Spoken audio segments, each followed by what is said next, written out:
All right, so we'll get started. So I have something good to make your lunch very pleasant, I think.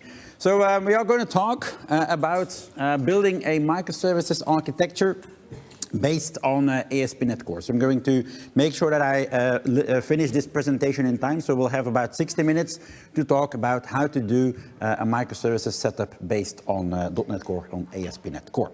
My name is Gill. I'm from Belgium, where I lead Xperience, which is a high-level consultancy company. So we do this stuff all the time on making sure that companies set up architectures for their mobile applications, for their web applications in a correct way.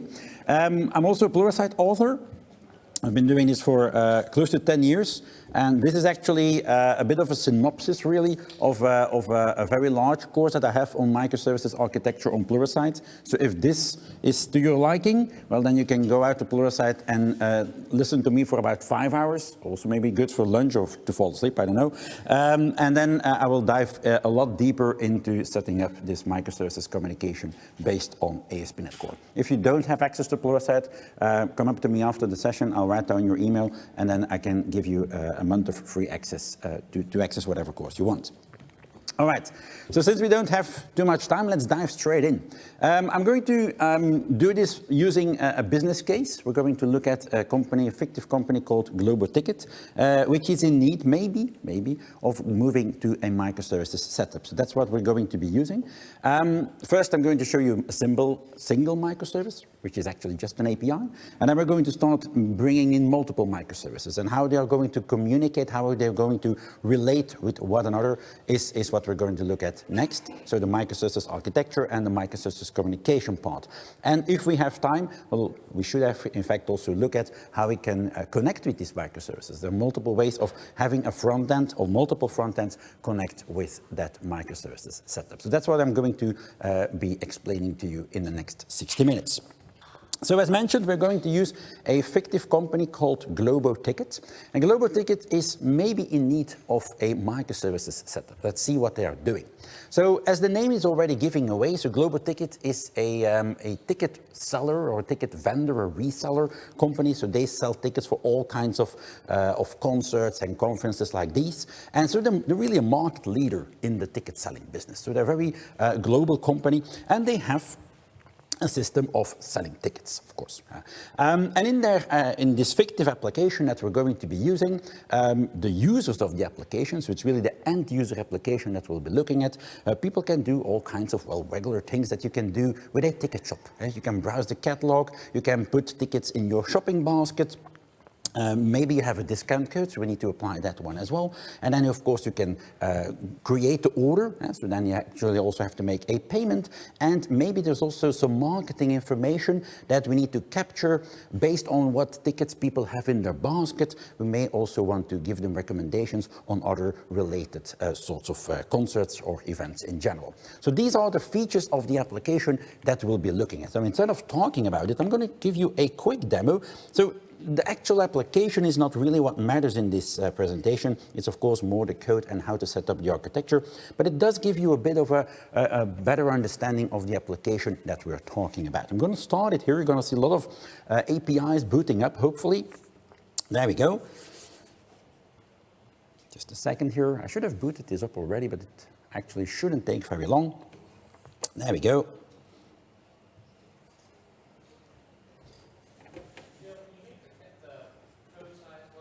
Yeah, I'll make it a bit larger even. Yeah, I didn't have the time to actually test it. Is this readable for everyone?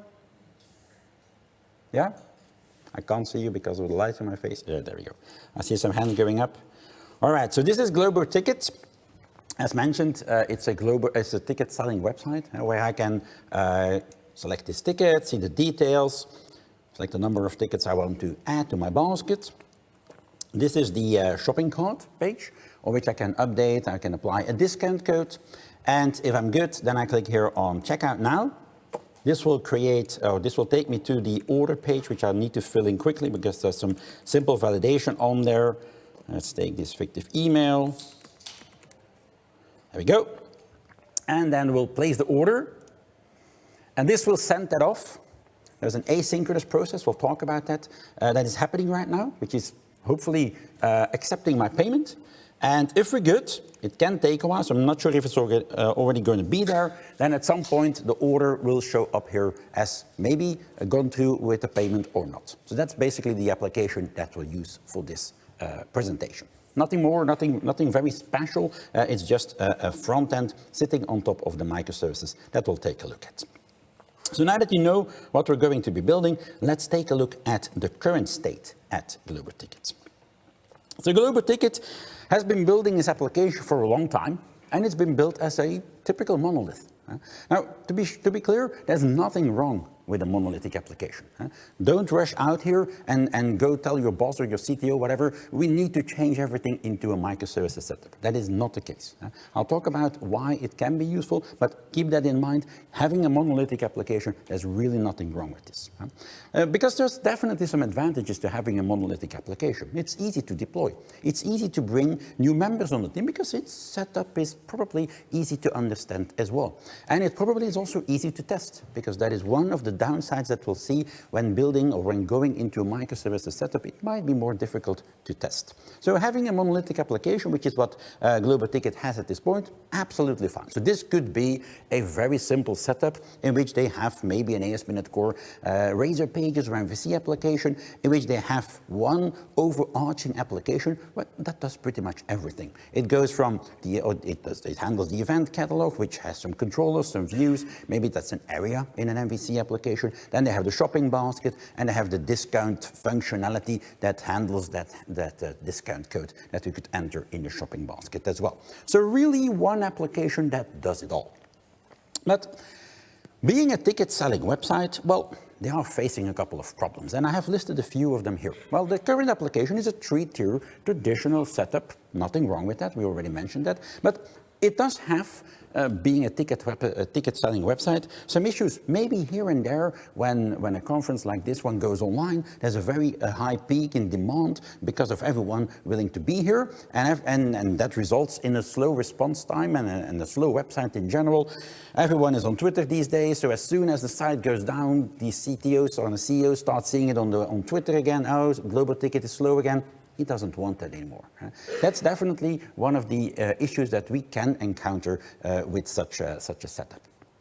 Another issue that based on the current setup might be difficult to address is also the fact that they cannot handle multiple front ends. Because they've built everything as a monolithic application, maybe with an ASP.NET Core application, they don't have an easy way to allow for maybe a third-party API to come in or a mobile application to connect. Those things can actually be pretty hard to put into an existing setup in which everything was done in one go. Another thing is also that as the teams grow, maybe multiple teams will start building different parts of the application, and maybe they are interested in using a different tech stack. Maybe the part that I just mentioned about the marketing part, maybe they're building some AI in there and they want to use Python to see, based on the consumer history of purchases, what might be the next thing they want to do. And they might want to do that on a different stack. And that might also be hard to fit into a monolithic application. And maybe those people also want to release more often than the general application. Because if you have a monolithic application, in general, it will be released in one go. It's all or nothing, really. So those are maybe some issues that we might be facing when building a monolithic application. And maybe, just maybe, a microservices setup could introduce us to a solution here.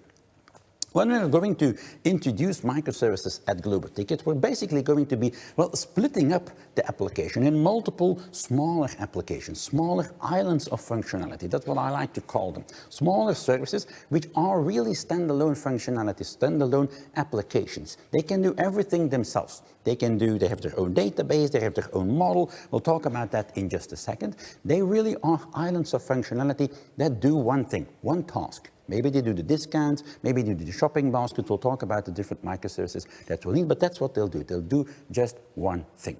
They'll have their own data. Maybe they're owned by one team. Again, think back of what I just said. Maybe that team that wants to build the marketing service has that functionality in hand. They have the knowledge. They want to release that. Well, maybe that service, that application, is owned by one team. And it can also more easily evolve over time.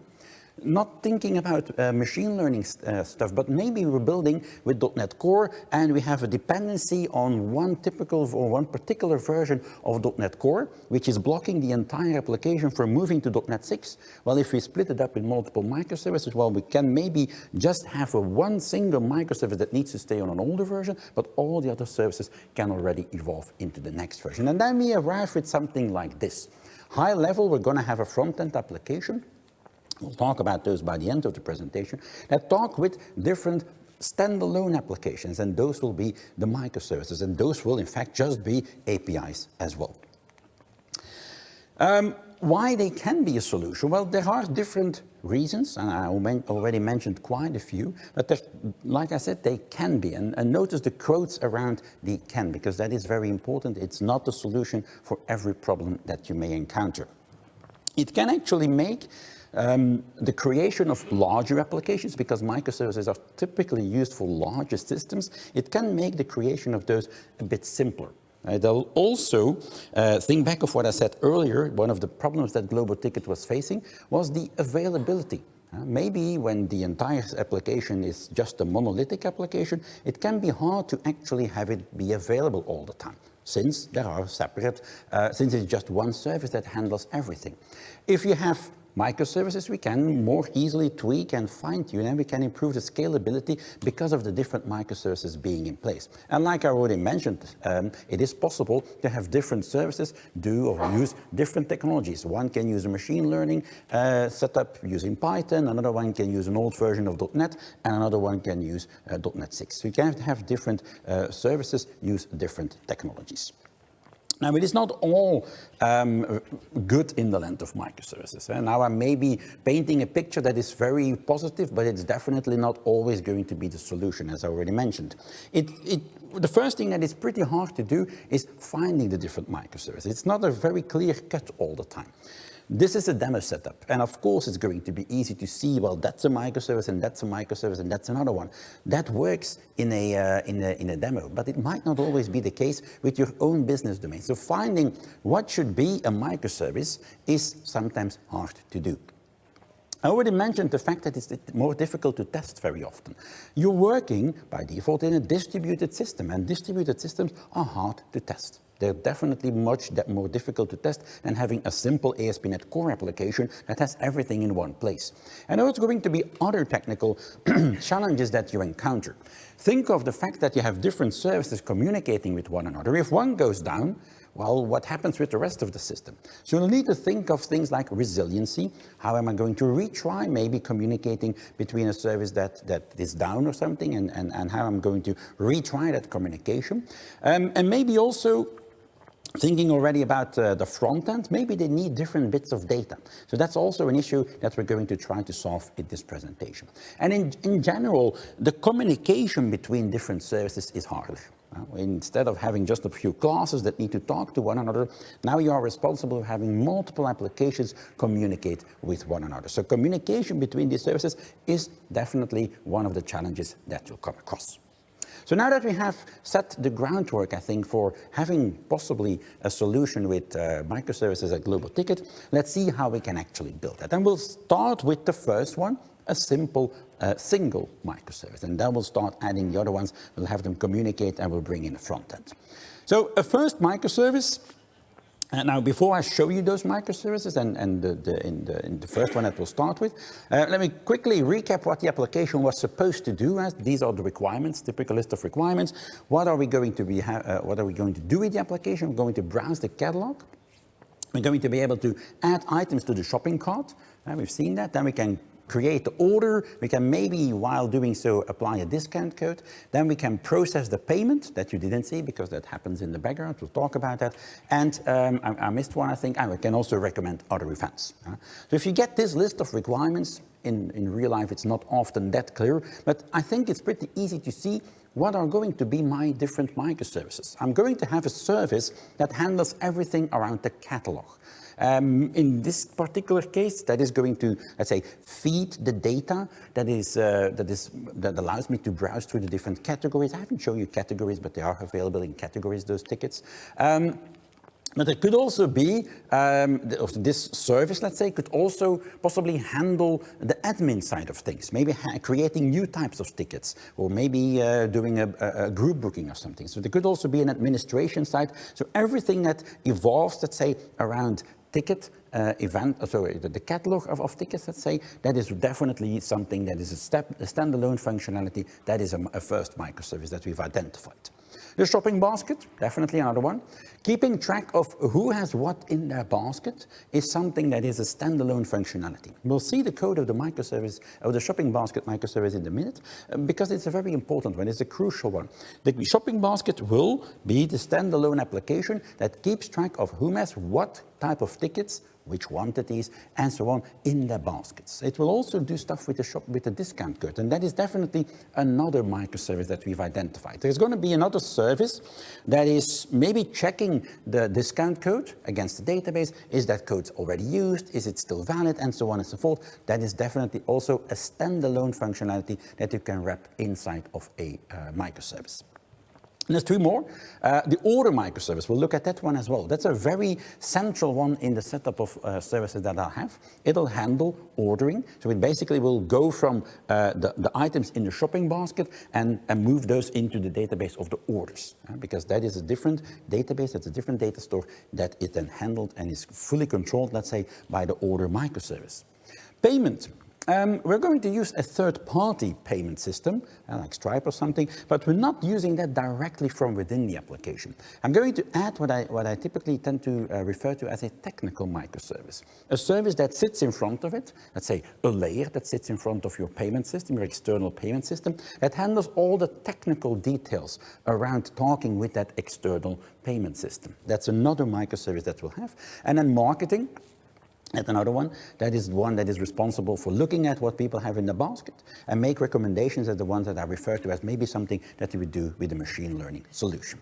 All right, let's take a look at all these microservices. Let's start with one. Let's look at the first microservice. I don't have time to do all this by hand. And well, these services themselves, we don't need to spend a lot of time at that, because that is just an API. A plain ASP.NET Core API, which has, and that's important, its own database, its own data model, its own controllers. It's a standalone application, really. So it's really something that is standing on its own. So let's take a look at the first microservice already here.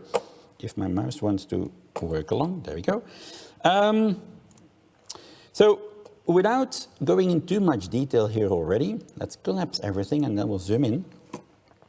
So if you take a look here, we have different services. We have, in the solution, we have different services. Each of these I've just explained already briefly. And let's take a look at the event catalog, for example, first.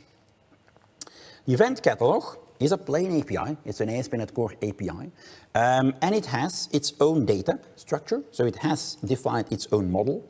It has defined its own database context. So that means that it also has its own database. It's a standalone application, really. It's an API that does everything around the event catalog. And it also has, of course, its own controllers. Let's take a look at the event controller, for example, here.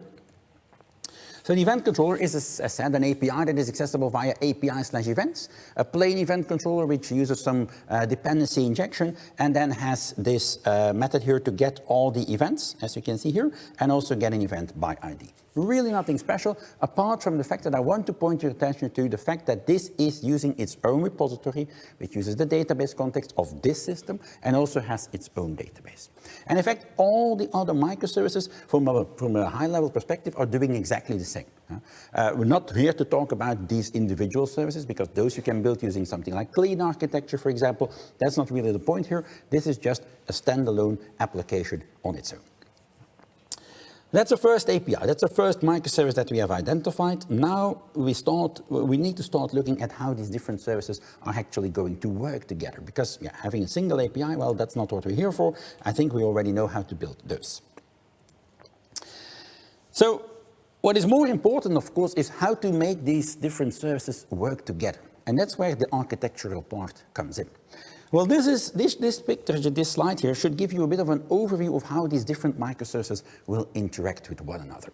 You have, again, these different services that I already mentioned, so the event catalog, shopping basket, discount, marketing, payment, and order. And so how is the system of microservices going to interact with one another? The thing in the middle is a mailbox, a bus, a message bus. We'll talk about that in just a bit. But let's first see how the different services can, in fact, communicate with one another. You see that I've drawn this first arrow here that goes from the event catalog to the shopping basket. Well, it's very important to understand what is happening here. There is a front end. We'll look at the front end by the end of the presentation. That actually is allowing the user to browse the event catalog. That is using the event catalog service. And at some point, I'm going to click on a certain ticket to put that or to add that to my basket. And at that point, the front end is going to say, well, in the shopping basket, that user has now added this amount of this ticket. That's what is happening here. So the arrow might be a bit confusing, but that's in fact what is happening. And then the different other services will also start communicating with one another. The shopping basket will make a call to the discount microservice. When I add that discount, and I haven't shown you that, I forgot that. When I click on add discount, or apply discount, it will talk with the discount microservice. Very similarly, there's going to be communication between the shopping basket and the order microservice. When I click on checkout, at that point, it's going to wrap all the information and throw it over the wall towards the order microservice. The order microservice stores all the information about the order, and that will then handle, or that will then communicate, let's say, with the payment microservice, as you see here. That's the arrow happening here. And that, in turn, is talking with an external payment provider, and that returns then information about how that order went through. And that's the arrow pointing in this way. And then there's also some communication between the event catalog, the shopping basket and the marketing services. These are the different streams, let's say, of information that I have happening between my different microservices. Now, I talked about arrows. These arrows, what are they? Well, they're network calls. Normally, when we would have classes and services doing this, we would have just method calls. In this case, they're service calls. They're network calls. The one service, the one API will talk with another API. Yeah? What you will see, and that's the way and that's also the way that microservices are typically set up, you have smart endpoints, so APIs know what to do, and they will communicate over, well, basic types of communication layers, so a REST call or a message bus and so forth. So we'll talk about that in just a minute. That's the communication part, but the logic will live inside of the services. Those are application endpoints that we'll talk with. Network calls are normal. Yeah? We have different network calls going back and forth between those different systems. That is, of course, between microservices, the way to do it. Now, don't go overboard with that. Don't make chatty services, because going between services is a network call, and that has a delay. Right? So you have to make your services as smart as possible, but also don't give them too much information about other microservices. And that's, of course, also sometimes difficult to do, and that's also where you sometimes see that you have made a decision that you have to come back to afterwards because you haven't made the cut between different microservices correctly. But it is a normal thing that services will call other services. So let's take a look at that. I'm going to show you at this point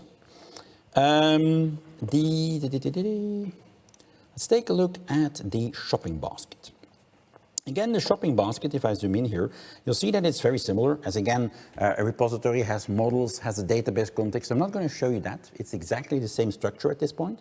But if we look at the controllers, let's take a look at the shopping basket controller. That's the main entry point for working with baskets. When I click on the checkout button in the UI was actually going to invoke this method, this checkout basket async method. And that is getting in a basket checkout entity. I should say model, because it's not really an entity. And if we look at that one, what does it have? Well, it has information about the basket ID to be precise. The basket ID is the ID of the basket inside of the database of the basket service. That is being kept around by the front end, and the front end is just saying, okay, this item goes in the basket, this item goes in the basket.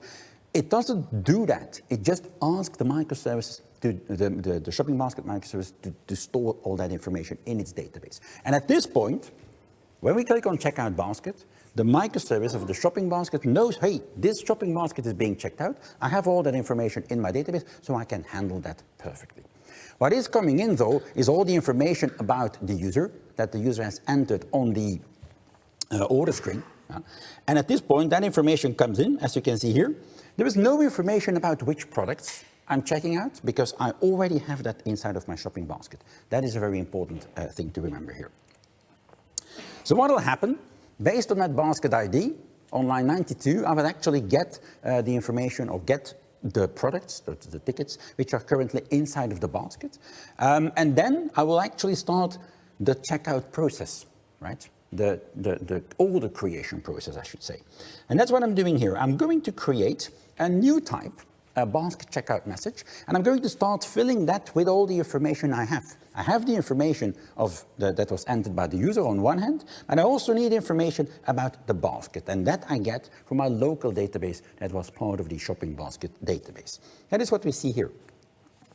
So I'm going to create then the shopping basket, and then maybe the user has also entered a coupon code, right?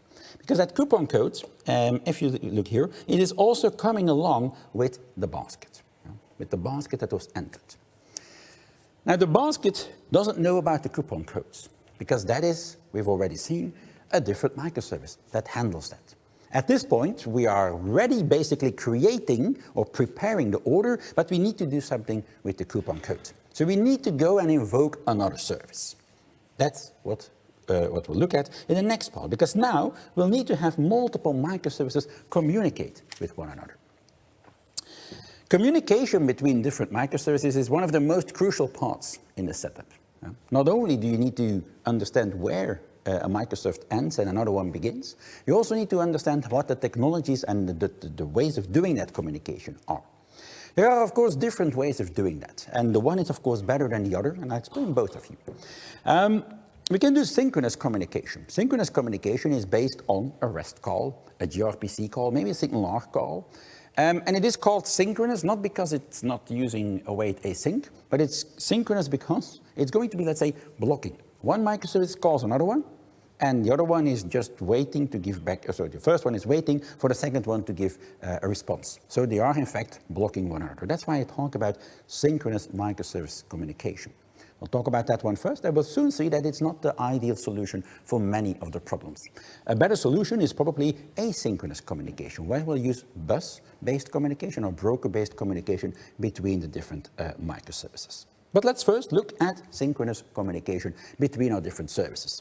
I have drawn here the discount microservice. That's the one that we'll use for this part of the application, where in fact another service is going to come in and ask the discount microservice, hey, can I get information about this coupon? Because I need to handle that before I can handle my shopping basket.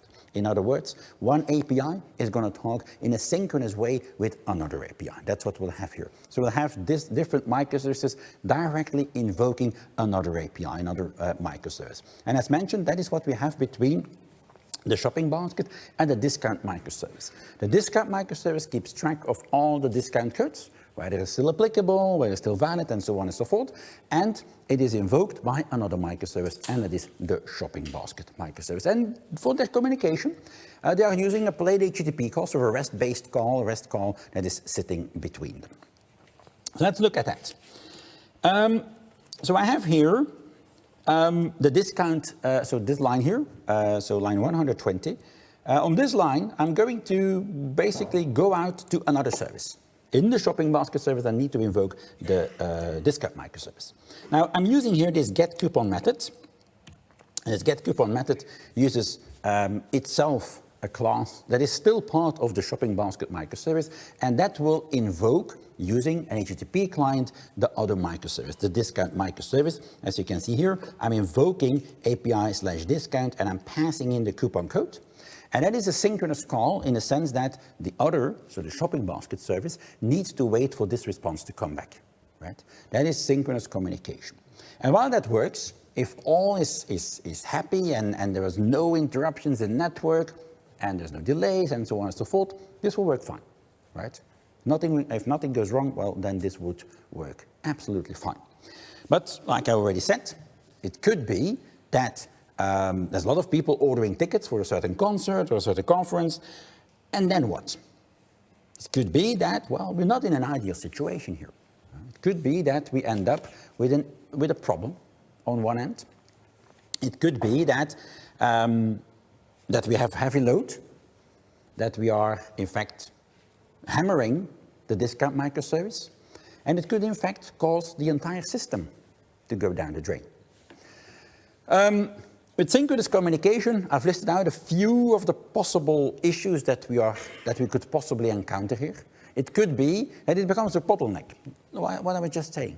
If that one microservice is being used for multiple places in the system, and that those other places are really hammering that service, it could in fact bring down that poor discount service. And then that could compromise the entire system. Not a situation you want to be in, because it is difficult to find those types of errors. It could be that there are intermittent errors with the discount microservice. It might go down for a certain time, and the other services are timing out, and maybe they're trying again. And at some point, the discount microservice might be back up, and then you don't see the errors anymore. Then you need to go into logs and that sort of thing. Could be harder to find what is actually wrong. Another issue that I tend to see is the tight coupling between the different microservices. It might be so that I have my different services, and they really know a lot about each other. At this, what we just saw at this point, the shopping basket service actually knows quite a bit about the discount service. It needs to know, well, I need to call it with this parameter and so on and so forth. That may be not an ideal situation in what we're after, and that's actually a loosely coupled system between different services that communicate with one another. Like I already mentioned, it is very easy to compromise this sort of setup. If you think about this, you could easily have a chain of different microservices calling one another, because service A or service 1 could call service 2, could call service 3, and so on and so forth. And all the time, that first service is waiting for the response to come in. Maybe it times out because another service is down. While the waiting is one thing, like I already mentioned, if, for example, microservice 3 becomes compromised, something goes wrong, database goes out, I don't know what. But at some point, the entire system can actually be infected this way, because other microservices are not reachable anymore. And in fact, because this microservice 3 goes down, the other one, microservice 1 and 2, will actually also go down. And this could cause really a domino effect throughout your entire application. Your entire system of microservices can go down, and it can be harder to recover from these types of errors. That is why, in most cases, you will not use synchronous communication between different microservices. And you need to default, let's say, to asynchronous communication between them. Now, like I said, there are places where you might want to use it, this sort of direct communication, synchronous communication, but in general, asynchronous communication is preferred. Because if something goes wrong, you will still have a way to more easily recover, let's say, because you have some intermediate, let's say, that sits in between, and that will help you go through that difficult period. It's typically a broker-based system that we'll need to go into. We'll need to talk, or we'll need to move into a broker-based system as some sort of message bus, some sort of broker that all the different microservices know about, and that will then receive messages and, let's say, forward messages for other microservices to read from. And then they can get the information when they are ready to do so. When you order something on Amazon, you typically don't get the email like straight away. It takes a couple of minutes often. That is actually because that order is being processed. It's put up on some bus, and some other system, some other service is picking it up from that bus. And depending on how busy it is, well, there will be a longer delay because we're waiting for that message to be handled. And that's exactly what we're going to try to do here as well. And like I already mentioned, asynchronous communication also uses the system of smart endpoints and dumb pipes. That's what you want. You want just plain communication going through the pipes. We typically don't add any logic on those messages inside of the broker, but you have the smart endpoints knowing what to do when a certain type of message comes in. So this is what you'll get. You have some broker that sits in between. And you have different microservices of sending messages from one into the broker, and then the broker will then, let's say, forward, not really forwarding, because they're listening for messages to appear on that broker, on that bus. And that's how the different services can communicate in a very a very independent way of one another, because it's just a message that goes through, and even if one microservice needs to change, it doesn't affect the other systems, and that's where that tight coupling comes in again, and that's what I want to avoid. That is also much easier to avoid doing it this way. Now, before I show you that, I'm not going to go too much into this, but there are different ways of doing this sort of communication between different services, between different services in general. You can do, even though you are thinking, well, I should be doing asynchronous communication, calling service one, service one calling service two, you can still do point-to-point communication. It's not because you have this broker sitting in between, or this queue sitting in between, that you cannot do that anymore. Absolutely not. You can still do what is known as point-to-point communication.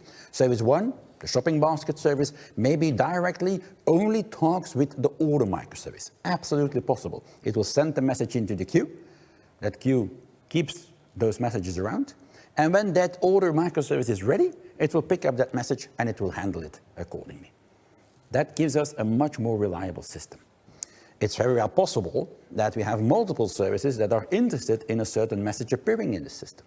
It could be that we have the event catalog microservice. The event catalog, like I said, allows us for browsing all the tickets in the system, but it may also be the one that handles a price change of a certain ticket.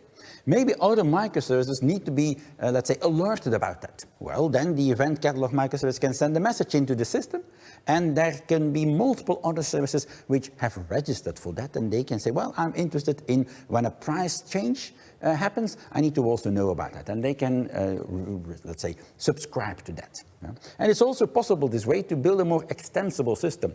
If another microservice pops into the system, we're extending the system, but it's also easy to subscribe that also to receiving that message. So where are we doing that? Well, I'm going to show you the code for communication between the shopping basket and the order. So that's what we'll look at. But this happens in multiple places. In fact, everywhere where, in my system, except from the discount service communicating with the shopping basket, I'm using that sort of communication. And we have a service bus, a message bus sitting in between. That will send a message to, and that will then, let's say, be received by another system. I'm typically more a fan of using Azure Service Bus. You can use whatever type of bus you want to use. If you want to use another broker, that's absolutely fine.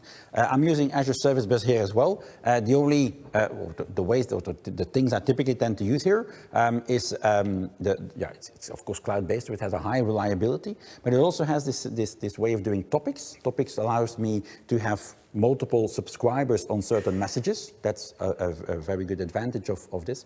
It also has this system of dead lettering.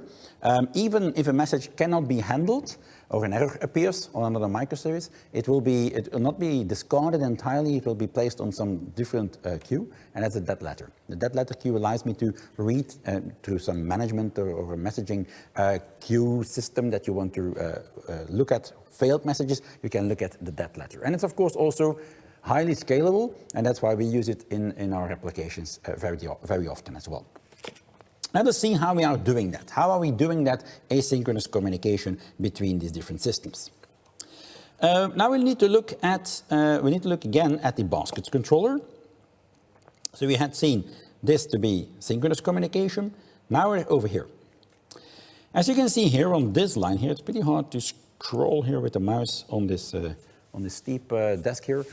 Over here, I have created that basket checkout message. That's a type, that's a class, and that's what is going to be sent over the wire. Of course, I need to serialize that. We'll do that in just a second.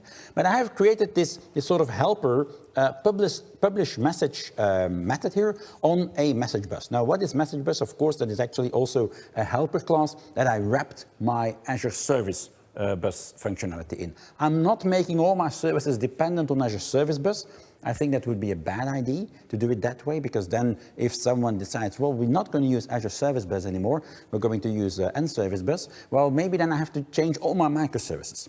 I have basically abstracted that away in this one project here, with a separate project that I'm going to referencing. And if I need to change message or message systems, let's say, I can easily do that. So this publish message here is what is going to handle sending a message. And I've created for all my messages a base class, integration base message. And what I'm then doing is I'm going to create a topic client. Topics in Service Bus, what are let's say, separate buses, separate queues that are used to store certain types of messages, and multiple other subscribers can listen to that. So in fact, you're creating multiple types of topics, and each of those can have multiple subscribers listen to them. So basically creating smaller topics, smaller queues within your queue. And what I'm doing here is I'm creating a client, so I'm registering to work with this service bus that I've created here in Azure Service Bus, or in Azure. And what I'm going to do is I'm going to convert my message into a string of JSON, and I then simply send that message off on the topic, boom, for the shopping basket. The work is over, the work is done, the message is waiting on the bus.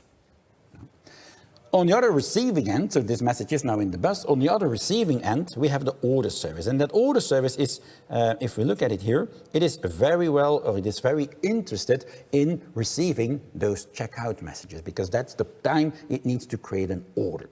How does it know that? Well, maybe we have in here another controller. There's the order controller. Let's see what that is doing. No, it's not doing anything. And if you think about it, well, we're not doing API to API communication. We've put a message on the bus. Now this service, the order service, needs to, well, be notified about that message coming in. So what I've done instead is I have created, let's go to the program, let's go to the startup class instead. Over here, I have created this Azure Service Bus consumer class, and then I've registered as a singleton within my application. And at Azure Service Bus Consumer, what is that doing? That is going to, over here, subscribe to messages coming in on a certain topic. That's what you see here down here at the bottom. I'm going to subscribe to a certain message coming in on a certain topic. And when that happens, I'm actually going to invoke code. When a checkout message is received, over here, I'm going to register. So when this application starts, in fact, I should say, I'm going to invoke this start method using from the startup class. I'm going to then register a message handler that says that when a checkout message is received, I want to invoke this particular method here. That method is going to be notified about the message coming in. That was the basket checkout message placed on the service bus by the basket service, and this service is responsible for handling or creating the orders, and that's exactly what it's going to do next. So in here, in this, let's say, background process, I'm going to create an order, store it in my database through the repository, and we're done here. In fact, we're not done. If you think about the schema again, well, the order was actually then going to do the same thing. It was again going to create a message, and it was going to put another message on the queue, on the Azure Service Bus. That is then going to be an order, I think an order payment request message. The first message that goes into the Service Bus again, towards the direction of the payment gateway. And that is what is then handled here. So we send in the information about the order, there we go. That's what we create, and then we do the same thing, message bus dot publish message, passing in that order, payment message, order payment message, that we then have handled by another service that is also listening for incoming messages. So that's how my different microservices are going to communicate in a very asynchronous way and also in a very loosely coupled way. If we go back here, there's a couple more things I need to show you. I hope it's clear that the different microservices are not connected to the same database.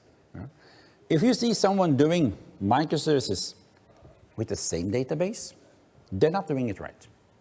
And I've seen this type of system. Hey, we do a microservice, we have the one database. Yeah, you're not doing microservices then. This is a very bad way of doing microservices, because then you're basically You've just split up your application and you've probably made it harder on yourself. Maybe that's what you want, but job creation, that's called.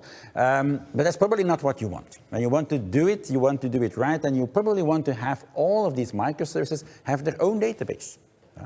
And they are also not touching each other's database. You're not going to have one microservice touching the database. There we go.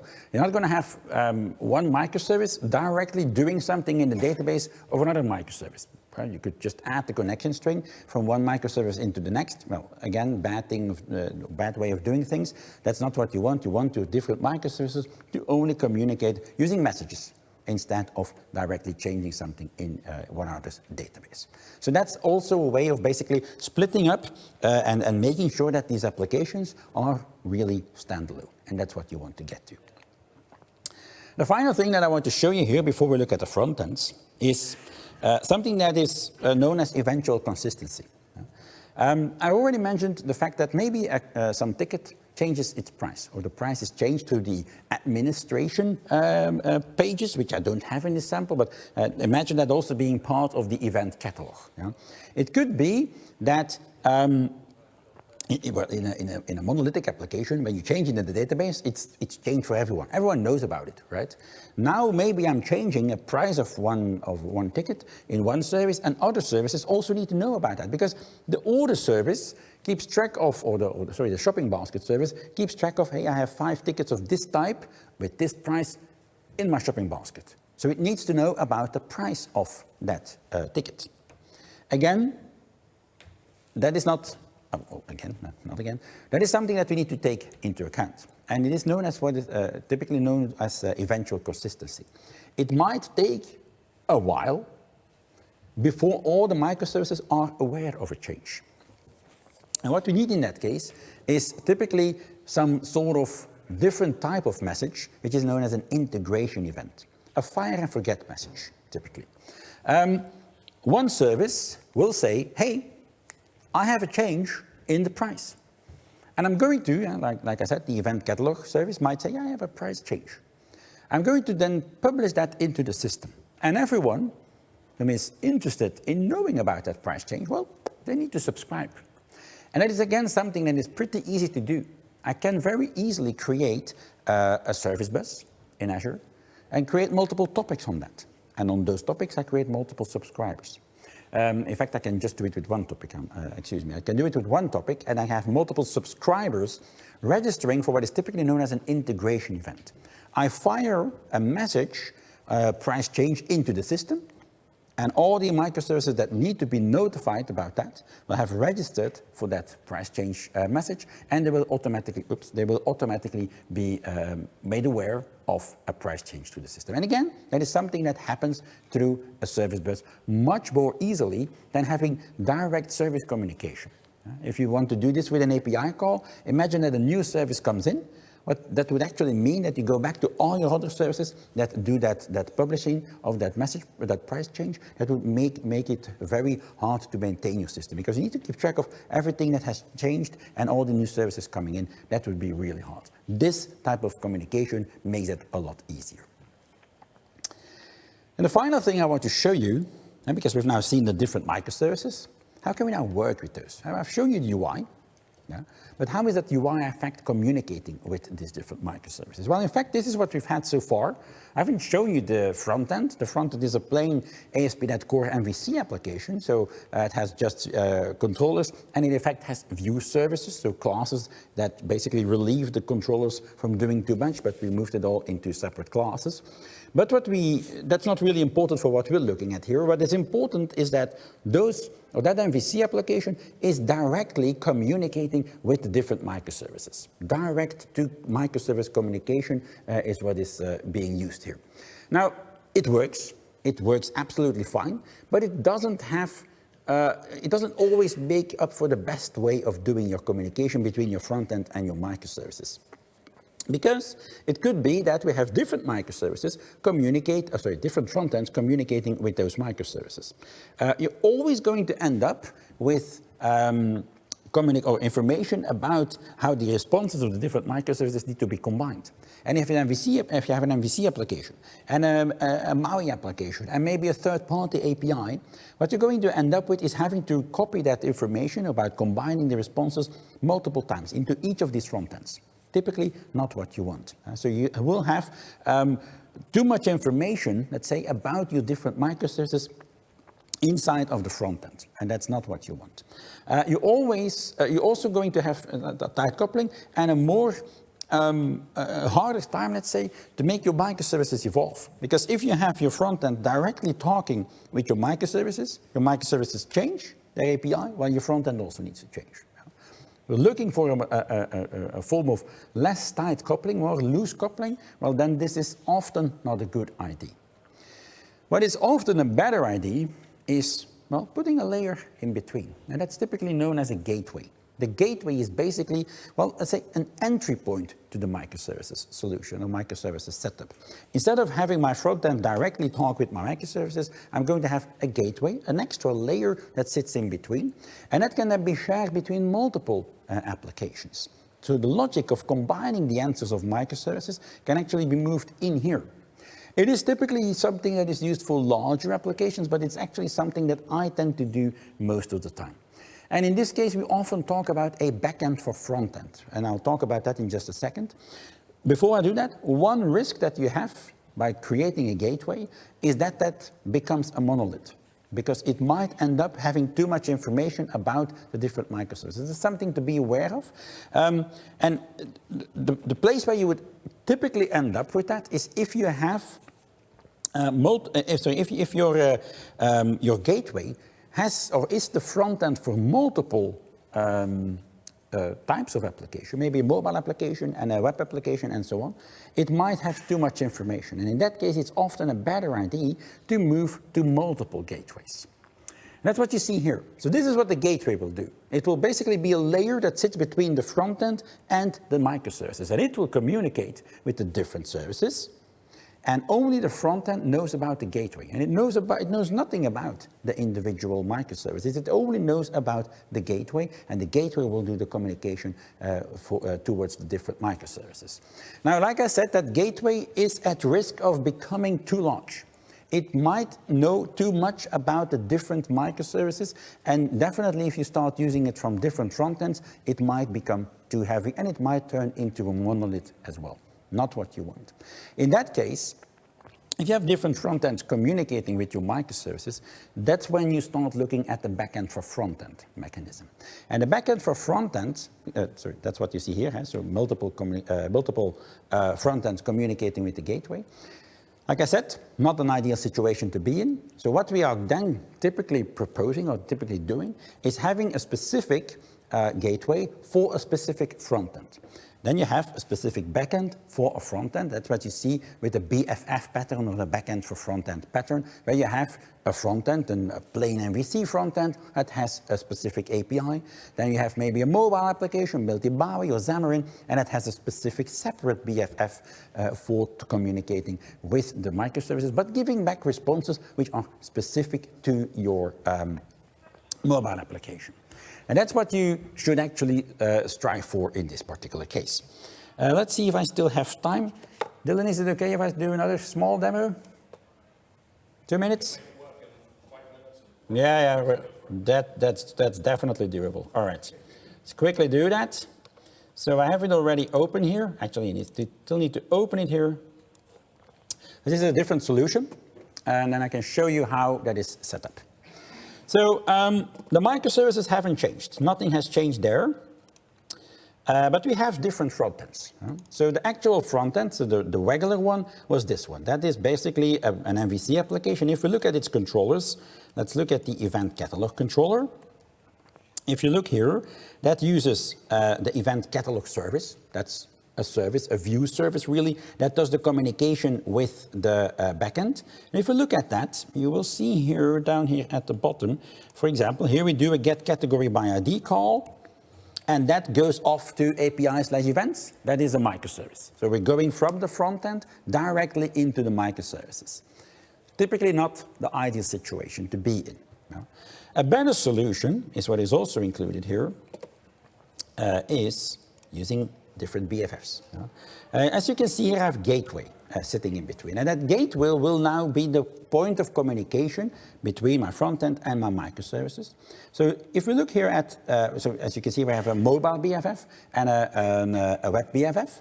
The web BFF has a controller, for example, for the catalog. And that does what we did before in the front end. That now contains the information to get all the events, and that will still do the call to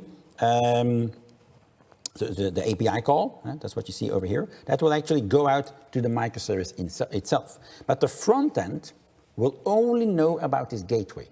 So all the logic of combining the responses of the different microservices is now wrapped inside of this gateway, in this BFF. And the front end, well, that is this separate front end, that's again an MVC application, that now only knows, if you look at its event catalog controller, that now only knows over here, and now only knows about the API BFF. So it will only communicate through the BFF. And it also increases, of course, your security, because you can put your microservices between after a firewall or a VPN, and only this one will need to talk with the microservices in turn, right? So that's, of course, a much easier way to secure the system as well. And with that, we are almost done. So let's wrap it up. I hope I've given you a bit of an overview of how you can do microservices. First of all, as a big reminder, it might not be the solution for your particular problem. It can be a solution for larger applications. It's typically something that tends to lend itself better for larger applications, but it's not always a solution even for those. Building it using ASP.NET Core is, of course, very well possible. It's just APIs. And those APIs, we need to consider how we let them communicate. And of course, a good way of doing that is a broker, which we've seen using Azure Service Bus, in which we have asynchronous communication to let the services communicate. All right. I hope I've given you an overview that helps you a little bit. As said, I have a 5-hour course that goes a lot deeper into setting up this sort of application. I hope it was useful for you. Thank you for skipping lunch to come and listen to me. I hope you enjoy the rest of your day and the conference. Thank you.